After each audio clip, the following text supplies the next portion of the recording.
Deep Dives IDFA. This is our keynote chat. How the topic is how Apple is disrupting mobile as we know it. We have Shamanth Rao, founder and CEO of RocketShip headquarters, and John Koetsier, journalist, analyst, futurist at Forbes. The description is from freemium to you are the product. Products mobile is still an incredibly new industry that is built on advertising, but Apple just blew up the key login into the ecosystem. Now an $80 billion industry that influences trillions in global spends is about to experience a hard fork. I'll leave it to you guys, Shamanth and John. Thank you so much for joining us. And I'll leave it to you. Thank you. Yeah, thank you, Evan. And thank you to the folks at MGS for hosting us today. John, definitely excited to speak with you because you've certainly written very extensively about the seismic changes that are afoot. Definitely, I think yours are the articles that I have pointed a lot of people to get an overview of how things are. You know, good place to start perhaps would be with the basics. You know, and you, as you followed all of this unfold, why do you think Apple made this move and made this change to have IDFAs be opt-in? I think there's at least 4 reasons for that, Shamanth.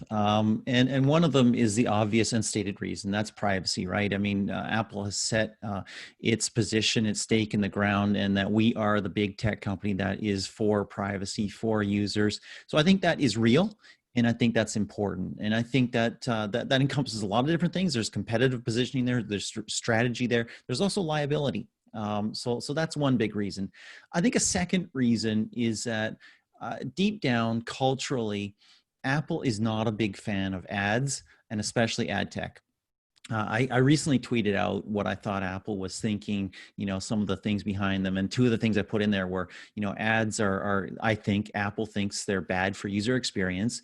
And ad tech is at best negative, at worst dangerous. So I have a friend with a major publisher who DM'd me after that and said, it's off the record, so I can't say the name or the publisher, but said, that's absolutely correct. Apple execs have told him exactly that. So I think those are 2 of the reasons. A third, there's some political reasons for it. There's a fourth, there's some monetary reasons. We're going to get into both of those a little bit later as we go through this presentation, but the biggest by far is privacy. Yeah, and just speaking of privacy itself, what might be some of the implications of having IDFAs be readily accessible? What might be some of the things somebody could do, let's just say if they had access to it, which at this point of time, a lot of people do, right?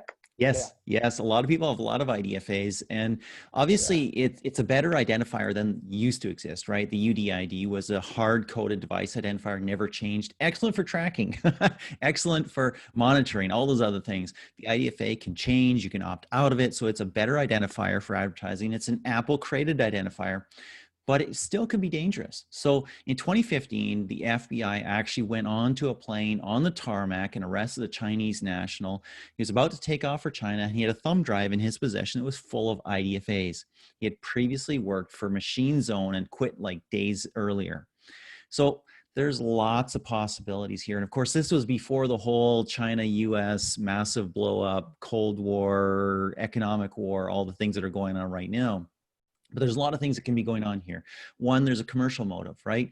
If you have all these IDFAs, well, you might know who installed what game, who installed which apps, and that might give you some insight into what other apps I might be interested in. So that could be useful.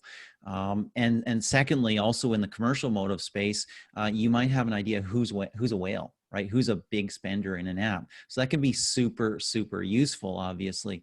There's potentially some more serious motives. I mean, commercial motives can be very, very serious, but there's some political and social motives as well. Which people have installed certain apps?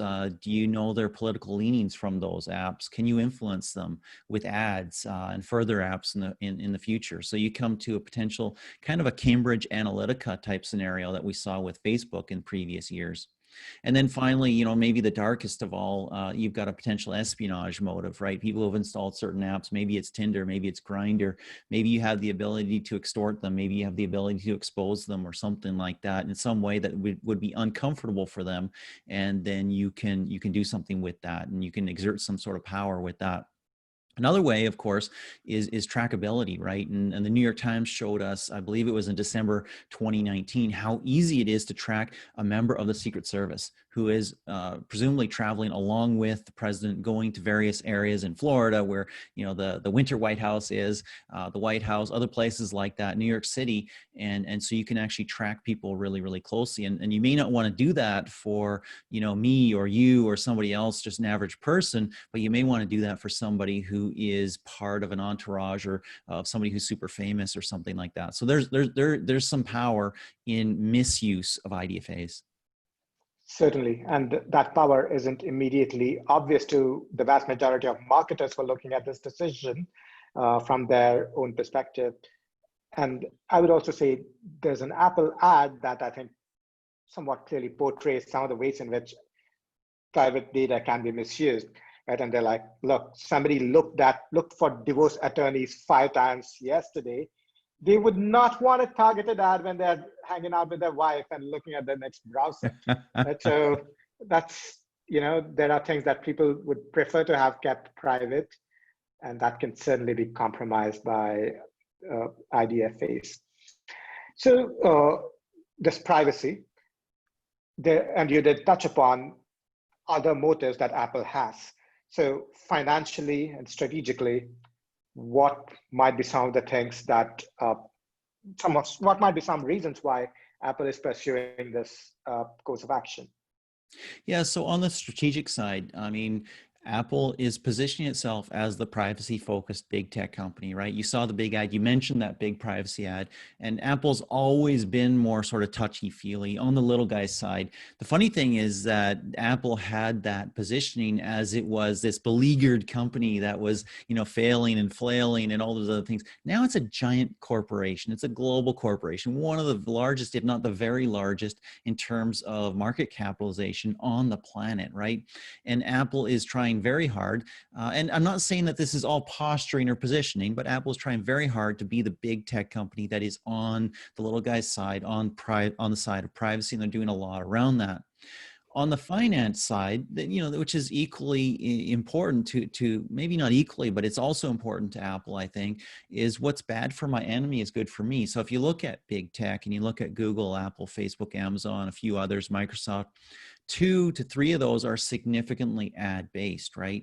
Google is essentially an ad network. Facebook is essentially an ad network. They both do many more things, but if you look at where their money comes from, that's where it comes from. That's what they are. Anything that weakens them, anything that makes advertising less successful, less lucrative, less obvious as a business monetization strategy is potentially good for Apple, because all the big tech companies are cooperators, they're frenemies, right? They're working together, they're working against each other, and anything that weakens your enemies strengthens you at that level. Yeah, and would you say that's the case even though Apple has no share of the ad market at this point of time?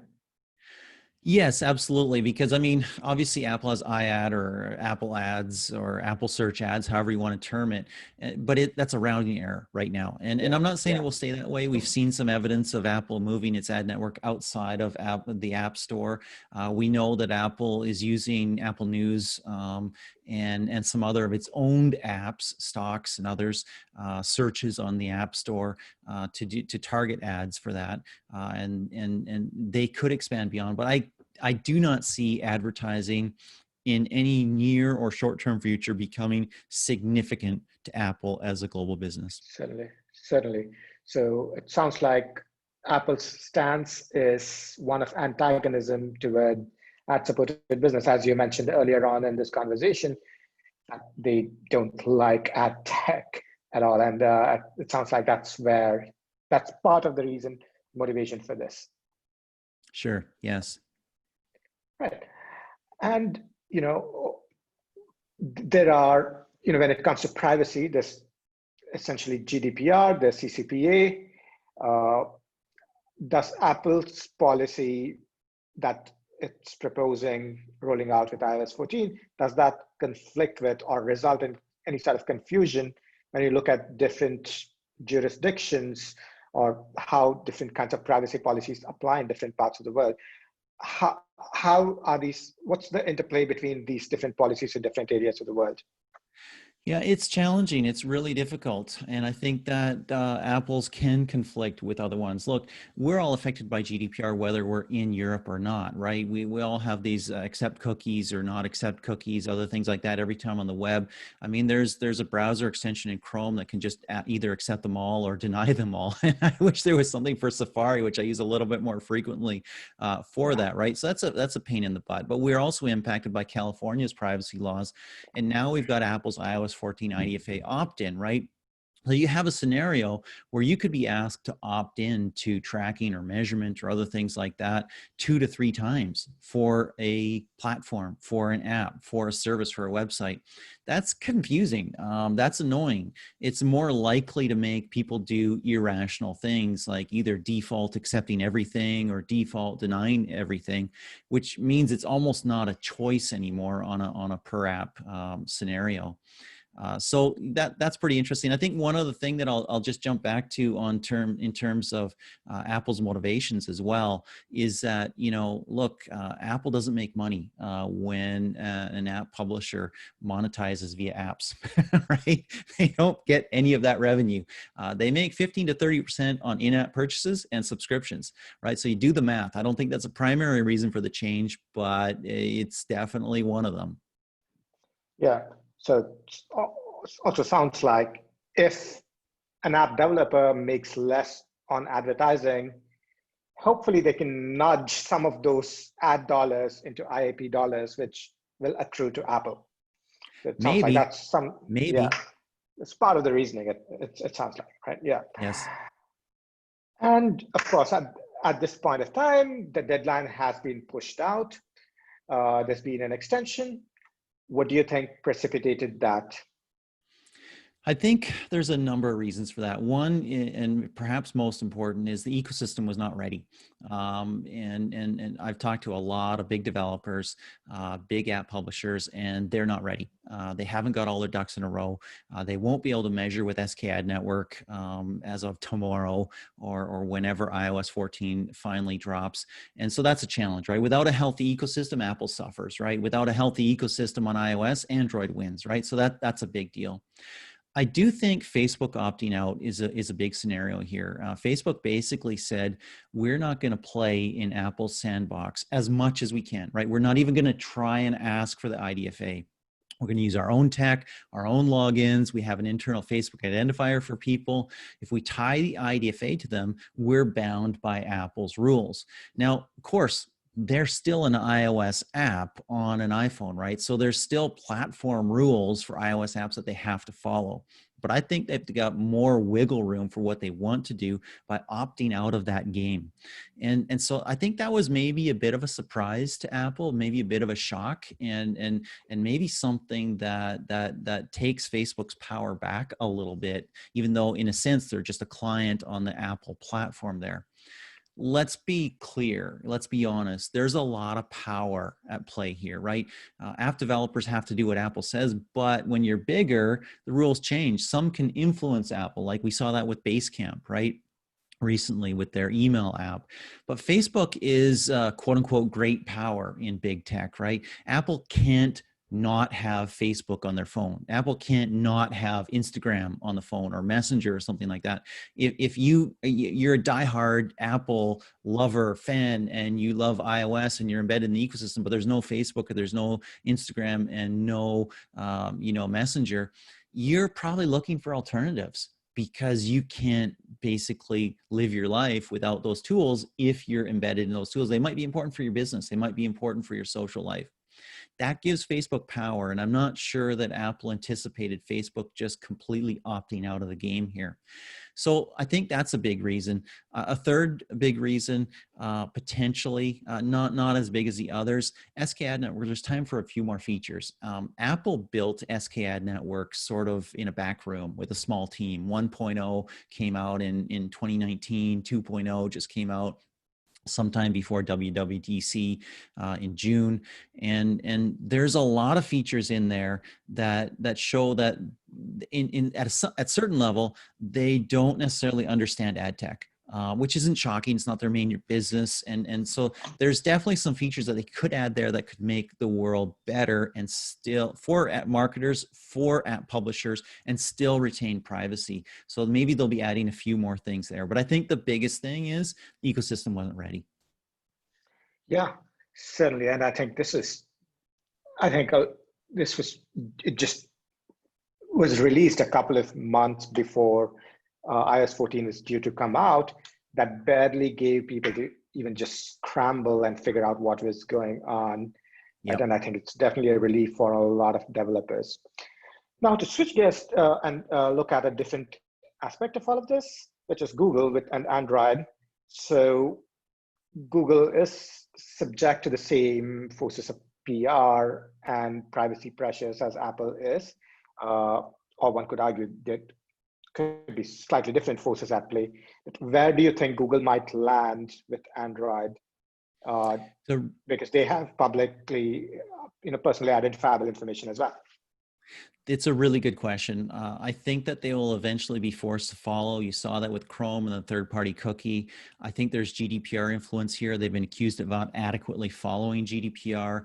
And honestly, even the mobile marketing community, perhaps not in the US, but certainly in Europe to some extent, is calling for it. Some people are saying, hey, Android, Google has to be next, Android has to be next.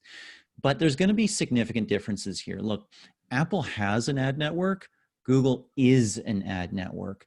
They have to build solutions that still work for their ad network. I think personally that they'll probably do something around differential privacy, and they'll probably group people into 1,000 or 5,000 person cohorts or segments that can be targeted.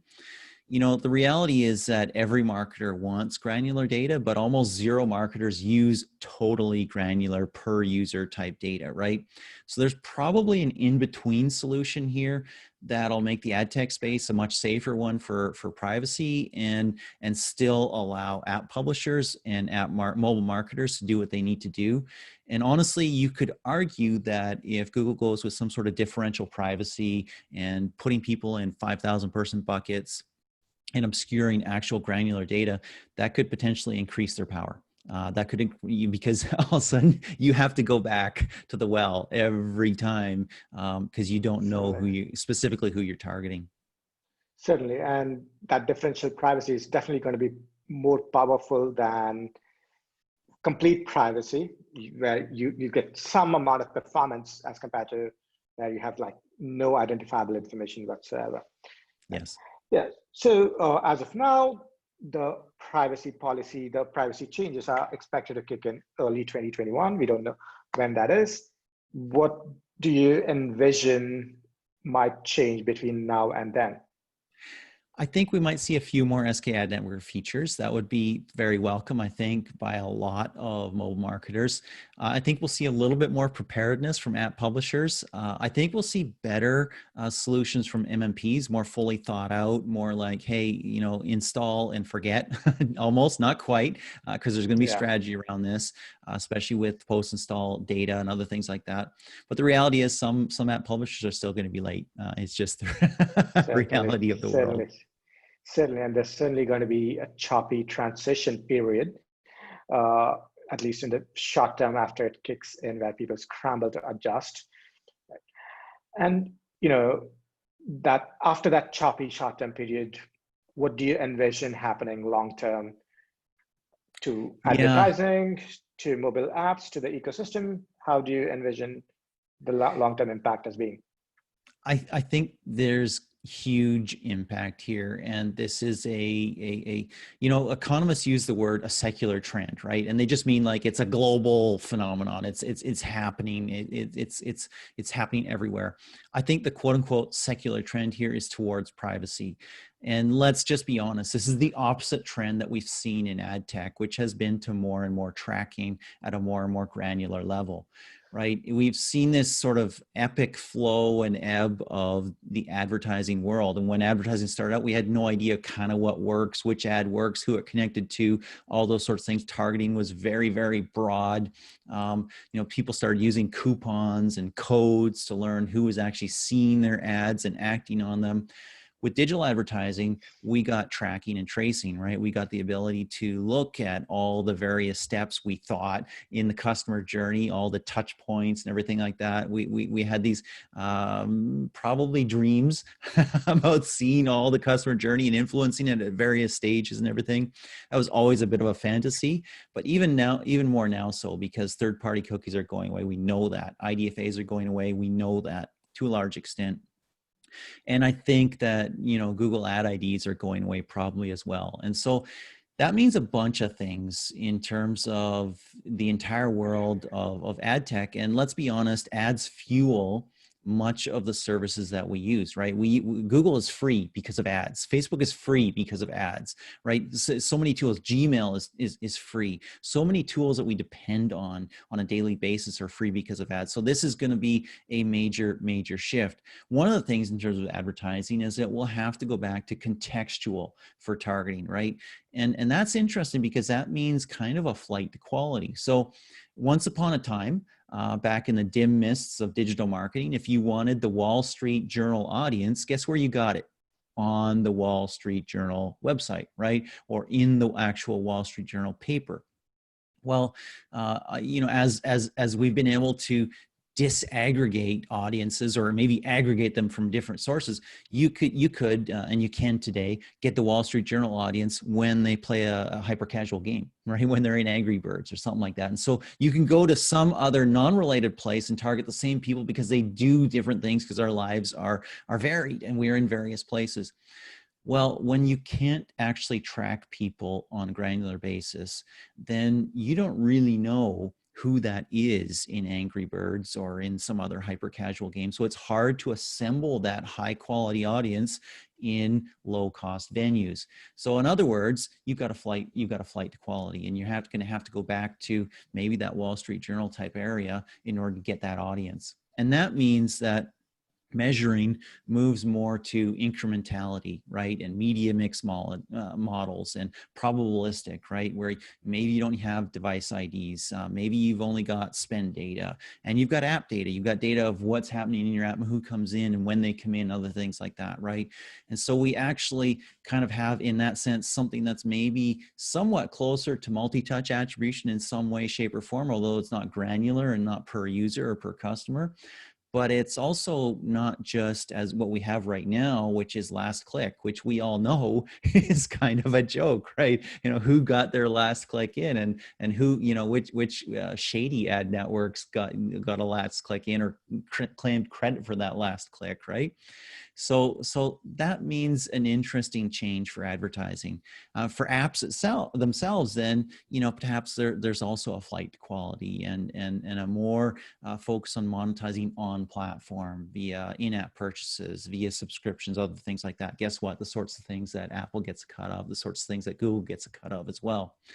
And ad revenue maybe moves more to the margins, right? Where you've got the cheap gets even cheaper on hyper casual, and the expensive on quality platforms gets even more expensive.